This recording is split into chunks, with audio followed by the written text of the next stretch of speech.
Hello friends, आज हम आप सबके लिए लाए हैं मोदू नावल का पार्ट 22। 20 साल में लोटस माउंटेन क्या से क्या बन गया है। वो अब बड़े बड़े शहरों से भी ज़्यादा मॉडर्न हो गया है। लोवेंजो को वो न्यूज़ स्टैंड ढूंढने में बहुत टाइम लग गया। उस न्यूज़ स्टैंड को संभालने वाला आदमी ज़्यादा बूढ़ा नहीं था, पर उसे देखकर लग रहा था कि जैसे उसके मरने की उम्र हो गई है। दोपहर बाद का टाइम था और गर्मी बहुत ज़्यादा थी। लोवेंजो उस न्यूज़ स्टैंड पर जाकर कोल्ड ड्रिंक की ठंडी बोतल खरीद कर पीने लगा। वो ऑलरेडी ओवर टाइम काम कर रहा था।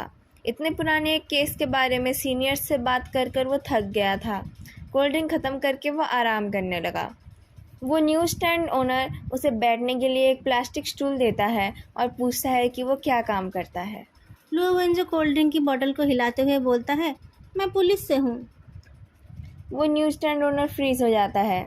बाद में वो धीरे से बोलता है, गवर्नमेंट ने मेरे ऊपर से चार्ज विथड्रॉ कर लिया है। मुझे पता है अंकल गुओ, मेरा कोई और इरादा नहीं है। मैं बस फेफे के केस के बारे में बात करने आया हूँ। न्यूज़ स्टैंड का ओनर गुओ हेंग वू गुआंगचुआन को मारने के लिए सज़ा काट रहा था।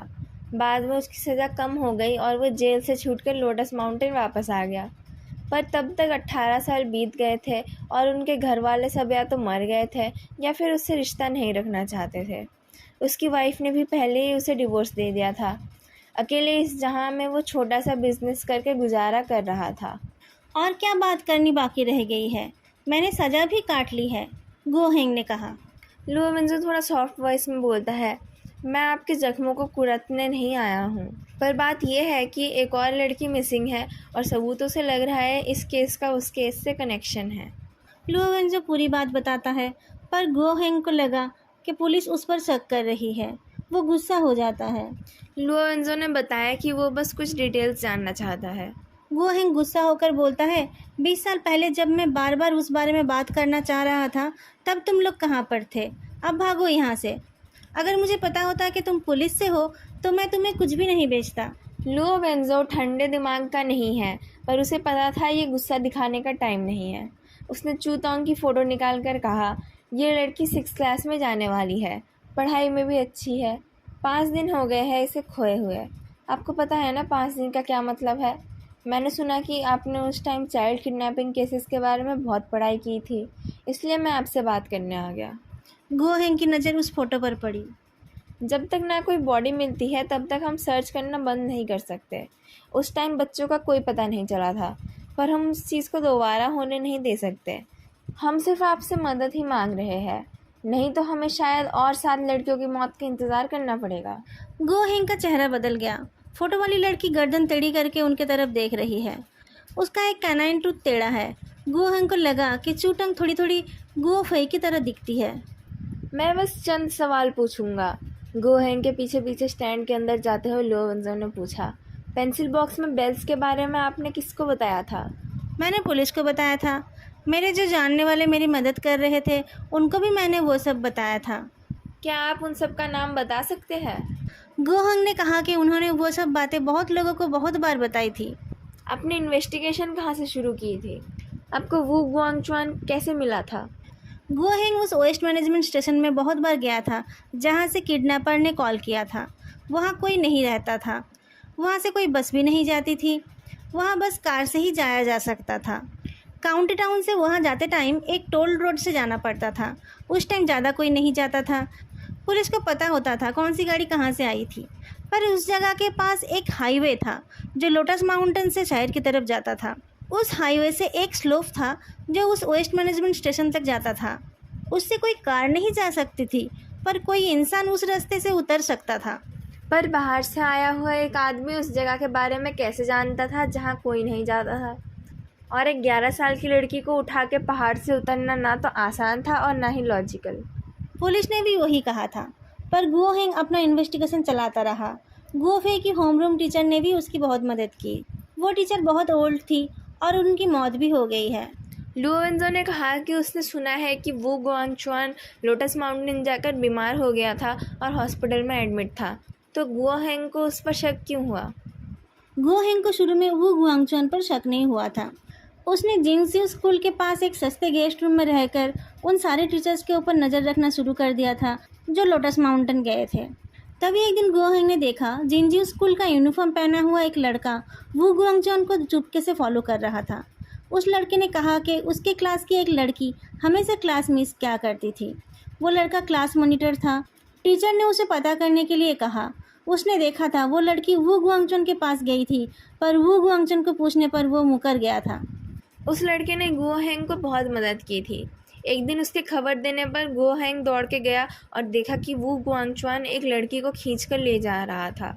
गुओ हेंग ने उसको फॉलो किया तो देखा वू गुआंगचुआन उस लड़की को अपने घर ले जाकर गलत काम करने लगा। उसने दरवाजे पर नॉक किया और फिर दरवाज़ा खुलने पर छुरी से अटैक किया। लो वेंजो के पूछने पर गुओहेंग ने बताया कि उस लड़के का नाम शायद जू वेंजाओ था। लो वेंजो वहाँ से सिटी के लिए निकल गया और ताओरन को फ़ोन करके सू जियाओलन और जू वेंचाओ को बुलाने के लिए कहा। उस दिन फेदू भी सिटी के बाहर एक आरोग्य आश्रम में गया हुआ था। वो आश्रम एक सी साइड रिजॉर्ट की तरह है जो पहाड़ और समुद्र के बीच एक सुंदर गार्डन से घिरा हुआ है। आपने कल अपॉइंटमेंट बुक किया था ना मिस्टर फेई? एक्वाड वार्ड का रूम नंबर 407। एक स्टाफ मेंबर आपको ले जाएगा, रिसेप्शनिस्ट ने कहा। उसने फेदू की तरफ देखा तो उसे वो अट्रैक्टिव लगा। फेदू ने अपने बैग के अंदर रखे हुए बुके से एक खूबसूरत लिली का फूल निकाला और फ्रंट डेस्क के पास में रख दिया।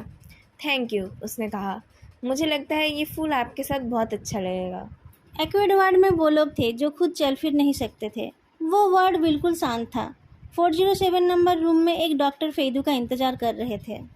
फेदू ने वो लिली के फूल उस बीमार आदमी के बेड साइड टेबल पर रखा और पूछा, कैसा चल रहा है?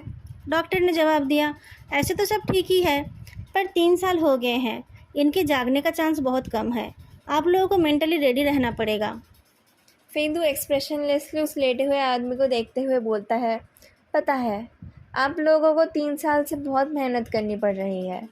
डॉक्टर को ऐसा लगा जैसे फेदू अपने पिता को नहीं बल्कि किसी बेकार की चीज़ को देख रहा है। उनको लगा ये अमीरों के घर का ड्रामा है जहाँ बेटा बाप का प्रॉपर्टी पाना चाहता है। डॉक्टर के चले जाने के बाद फेदू पीछे हाथ करके उस रूम में टहलने लगता है। बेड में लेटे हुए उस मिडिल एज्ड आदमी को देखकर पता चल रहा था कि उसे वहाँ अच्छी केयर मिल रही थी। उनका चेहरा फेदू से मिलता है, पर उनको देखकर पता चल रहा था उनका नेचर फेदू से बिल्कुल अलग है। रूम के दीवार पर एक कैलेंडर लगा हुआ था, पर उसका डेट गलत था। फेदू पेज पलटकर उसे ठीक करता है और उसे जुलाई के आखिरी दिन पर सेट करता है।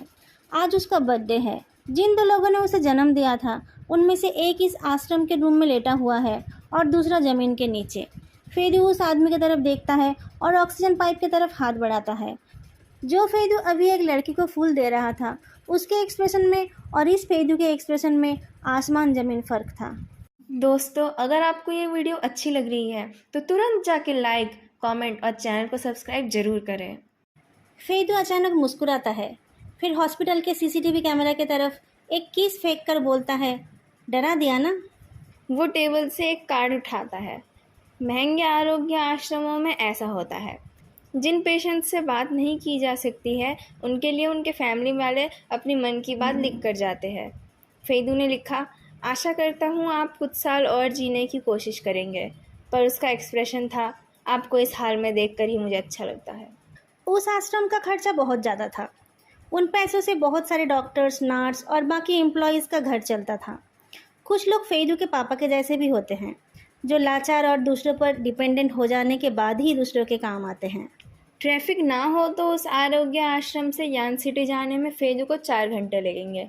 शाम को उसे उसके पुराने साइकियाट्रिस्ट डॉक्टर बाई से मिलकर एक किताब लेनी है और फिर घर जाकर सोने से पहले उस बुक को पढ़ना है। अपने 22nd बर्थडे का उसका यही प्लान है। फेदू नॉर्मली अपने दोस्तों के साथ मज़े करने जाता है, पर उसके दोस्त लोग जानते हैं कि उसके बर्थडे पर, उसकी माँ की डेथ एनिवर्सरी पर और हॉलीडेज़ पर फेदू किसी से नहीं मिलता है। और तो और उसका फ़ोन भी अनरीचेबल रहता है। ट्रैफिक का हाल बुरा था। फेदू 1 घंटे लेट होने वाला था। फेदू लॉन्ग जर्नी से थका हुआ था तो उसने रेडियो चला लिया। उसे पता चला कि पुलिस चूतोंग के बारे में इन्वेस्टिगेशन कर रही है और लोगों को सावधान करे जा रही है। सिटी पूरा पहुंचकर लुओ वेंजो को एक टी पॉट में चाय दिखी तो वो बिना पूछे ही वो चाय डालकर पीने लगा। लेंगचाओ दौड़ कर आई, बॉस वो मेरा स्लिमिंग टी है। लुओ वेंजो एक पल के लिए रुका, फिर पॉट की बाकी चाय भी पी ली। उसे बस कुछ पीना था। स्लिमिंग टी से क्या फ़र्क पड़ता है, वो जहर तो नहीं है ना? चूतोंग के घर से क्या मिला? उसने पूछा। जू वेंचाओ और सू जियाओलान मिले? लैंग चियाओ ने बताया कि आसपास की दुकानों के सीसीटीवी फुटेज से पता चला है कि 40 से ज़्यादा लोग रोज़ कुछ न कुछ डिलीवरी करने उस एस्टेट में आते हैं। वो लोग यूनिफॉर्म पहनते हैं, इसलिए उनको आसानी से आइडेंटिफाई करके पूछताछ की गई है। बस 4 लोग ही बाकी है। 80 और लोग हैं जिनको फुटेज में देखा गया है, उनके बारे में पूछताछ चल रही है। जू वेंचाओ भी मिल गया है, ताओरन उससे बात कर रहा है, पर सू जियाओलान 2 महीने पहले मर गई है। उस केस के बाद उसके साथ कुछ भी अच्छा नहीं हुआ था। उसके डांस किसी काम नहीं आए और उसका रिज़ल्ट बहुत ख़राब था, इसलिए पढ़ाई भी नहीं हुई। वो अच्छी दिखती थी, इसलिए अमीर लड़कों के साथ घूम के उसका गुजारा हो रहा था। 20 साल के होने से पहले ही उसने एक बच्चे का जन्म दिया और उसके बाद से उसकी ज़िंदगी और ख़राब हो गई। बीमार होकर 2 महीने पहले वो मर गई है। लो वेंजो उसकी फाइल पढ़ता है। स्कूल से 2 बार डिसिप्लिनरी एक्शन लिया गया था उसके ऊपर। एक बार शराब पीकर हंगामा करने की वजह से पुलिस ने भी पकड़ा था उसे। मरने से कुछ दिन पहले की फ़ोटो में वो अपनी उम्र से ज़्यादा बूढ़ी लग रही है। अच्छे से देखने से पता चलता है कि वो कभी खूबसूरत दिखती थी।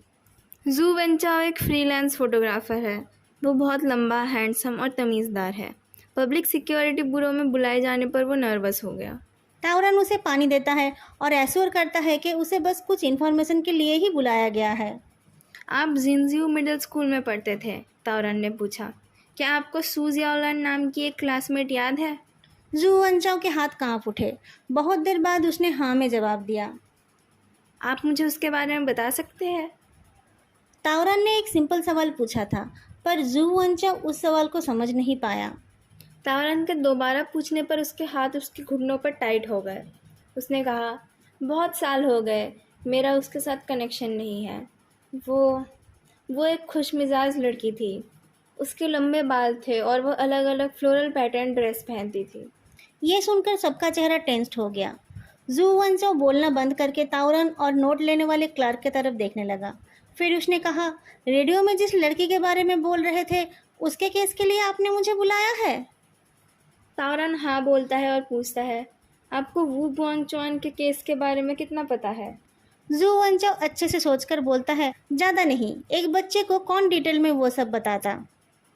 पर एक विक्टिम के पिता ने कहा कि आपने उनको बताया था कि सू जियाओलान खतरे में थी और उसी वजह से वो बच गई थी।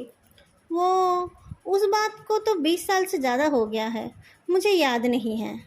ताओरन ने पेशेंटली कहा। उन्होंने कहा कि उन्होंने आपको वू गुआंगचुआन को फॉलो करते हुए देख लिया था और बाद में आप दोनों ने मिलकर इन्वेस्टिगेशन की थी। याद आया?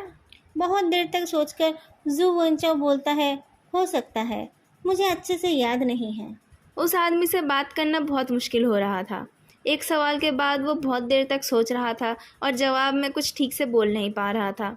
1 घंटे से ज़्यादा बात करके भी उसके मुंह से कुछ नहीं निकला।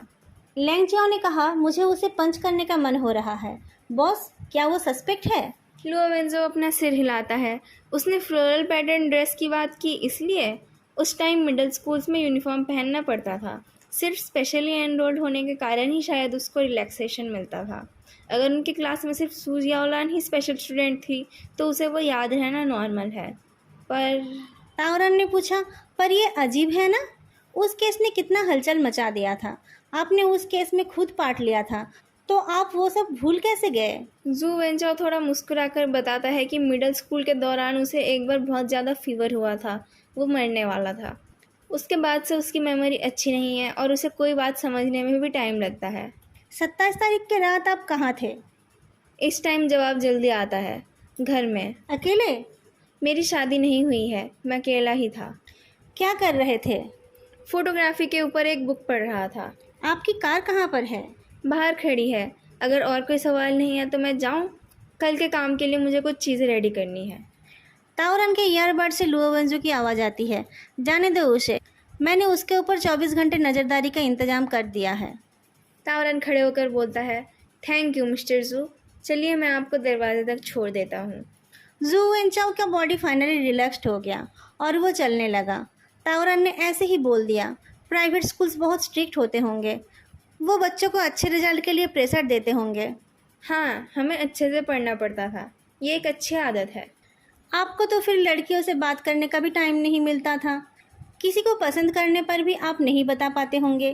ताओरन मीनिंगफुली देखता है। क्या आपको कोई लड़की पसंद थी? सू जियाओलांग जैसी लड़की के ऊपर तो शायद सबकी नज़र थी। जू वेंचाओ ऐसे सवाल के लिए रेडी नहीं था। उसका हाथ उसके पैंट के ऊपर टाइट हो गया। बहुत मुश्किल से वो हंसता है और बोलता है, सुंदर लड़कियां किसको अच्छी नहीं लगती, पर अब जब वो मर गई है तो उस बात का क्या फ़ायदा। ऑफिसर, आपको और चलने की ज़रूरत नहीं है। ताओरन ने सू जियाओलांग की मौत की बात नहीं बताई थी। जू एनसाओ ने कहा उन दोनों का कोई कनेक्शन नहीं था, तो उसे उसकी मौत की बात पता कैसे चली? जू वेंचाओ निकल पड़ा और उसके ऊपर नज़रदारी करने वाला भी उसके पीछे चलने लगा। जब लू वेंजो सिटी ब्यूरो से निकला तब 8 बज चुके थे। वो घर ना जाकर डायरेक्टर लू से मिलने जा रहा था। डायरेक्टर लू का सिचुएशन डायरेक्टर जंग जैसा नहीं था। सस्पेक्ट जैंग डोंगलाई डायरेक्टर जंग का क्लोज रिलेटिव था, पर डायरेक्टर लू उस केस से डायरेक्टली नहीं जुड़े थे। लू वेंजो लोटस माउंटेन से लाया हुआ पीच का एक बॉक्स लेकर डायरेक्टर लू से मिलने जा रहा था। वो उनको एक सिंपल प्रोग्रेस रिपोर्ट देना चाहता था। जब उसने कहा कि वो उनके लिए पीच ले आया है, तब डायरेक्टर लू ने उसको एक एड्रेस देकर कहा, तुम्हारी आंटी की एक कॉलीग की आज शादी है। आज शाम को ही उसने अचानक जाने का प्लान बना लिया, इसलिए मैं अपनी छोटी बहन के घर खाना खाने आ गया। तुम यहीं आ जाओ। लू वेंजो जीपीएस ऑन करके नॉर्थ सिटी चेंगवांग रोड की तरफ चल पड़ा। फेदू को अपनी गाड़ी की हेडलाइट से एक रोड साइन दिखा, चेंगवांग रोड एग्जिट 1.5 किलोमीटर। उसने गहरी सांस छोड़ी। उसको यान सिटी वापस आने में 6 घंटे लग गए। ट्रैफिक का हाल इतना बुरा था कि उसके कमर में दर्द हो रहा था। अभी रोड थोड़ा खुला पाकर वो कार की स्पीड बढ़ाता है। उसे डॉक्टर बाई से भी मिलने जाना था। जब वो साइड रोड पर जाने ही वाला था, उस टाइम सामने से एक कार तेजी से उसके तरफ आने लगी। फेदू के पास साइड होने का भी टाइम नहीं था। उसने जोर से ब्रेक दबाया। पूरी कार कांप उठी। एयरबैग ने उसे सीट के ऊपर दबा दिया। लेफ्ट हैंड में बहुत दर्द महसूस करते हुए फेदू होश खोने लगा। कार के अलार्म से और लोगों की आवाज़ से उसको होश आ गया। उसे लगा कि उसके किए की सज़ा उसको बहुत जल्दी ही मिल रही है। लुओवेन जो बस सोच ही रहा था कि ट्रैफिक का हल अच्छा है, तभी एक एक्सीडेंट की वजह से ट्रैफिक रुक गई। उसने खिड़की से गर्दन निकाल के देखा तो उसे एक बहुत बड़ी एसयूवी दिखी, जो बाकी गाड़ियों के ऊपर से दिखाई दे रही थी। लुओवेंजो की दिल की धड़कनें तेज हो गई। फेदू ऐसी ही एक कार लेकर ताओरन के आगे पीछे घूमा करता था ना। अगर आप लोगों को आज का ये पार्ट अच्छा लगा हो तो लाइक, कमेंट और चैनल को सब्सक्राइब करना मत भूलना। फिर मिलेंगे अगली वीडियो में, तब तक के लिए बाय।